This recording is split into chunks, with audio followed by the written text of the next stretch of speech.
من المناظر الرائعة والنادرة كمان في المعابد المصرية المنظر ده. الإلهة إيزيس واسمها مكتوب فوقها على طول بتحتضن برعاية وحب الملك تحتمس الثالث، ويعني بتحاول تديله كده أقصى رعاية وبركة وحماية.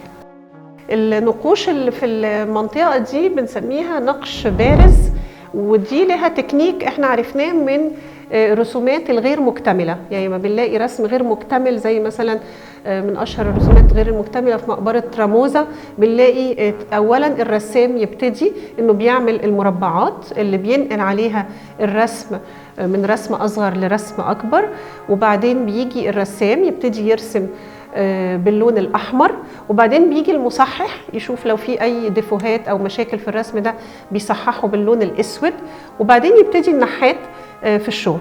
والنحات هنا دوره طبعا هو الأهم، لأن أي خطأ في النحت بيبقى صعب جدا تصحيحه. النحت البارز اللي احنا شايفينه في المنطقة اللي احنا فيها دي ده تكنيك أصعب، وعادة بيكون في المناطق الداخلية للمعبد اللي هي مش بيخشها عامة الشعب. فكلما انتقلنا إلى داخل المعبد كلما قل عدد المسموح لهم بالدخول، فبتكون أهمية اللي داخلين المعبد في الأجزاء الداخلية هم الكهنة، هم الناس المهمين أصحاب السلطة، وبالتالي بيتعمل لهم النقش البارز أو بيكون أفضل في التكنيك، وعلى اعتبار ان هو ما عليهوش يعني رجل زي ما بنقول كده كتيرة، فهيتم الحفاظ عليه. في حين ان في الاغلب بنلاقي ان في الاجزاء الخارجية للمعبد اللي مسموح للشعب انه يخشها بنلاقي النوع الاسهل واللي يمكن بيتحافظ عليه اسهل ان هو النحت الغائر زي ما هنشوف في بعض المناظر الخارجية.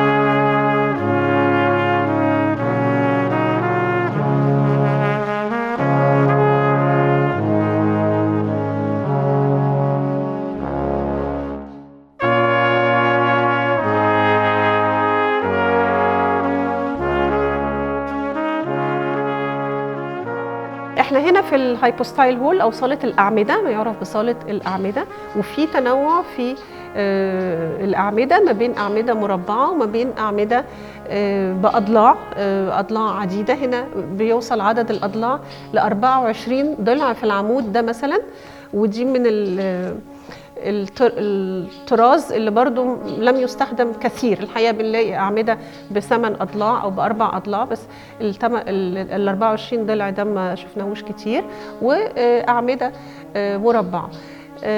احنا بنزور المعبد من جوه لبره. ليه من جوه لبره؟ لأن أول مكان بيتبني في المعبد هو قدس الأقداس، فبالتالي قدس الأقداس بيكون المكان الأقدم في المعبد اللي بدأوا تحتمس الثالث وكملوا أمنحوتب الثاني. وكل ما بنطلع لبره بيكون دي الأجزاء اللي أضيفت على المعبد، وهي بتكون الأجزاء الأحدث.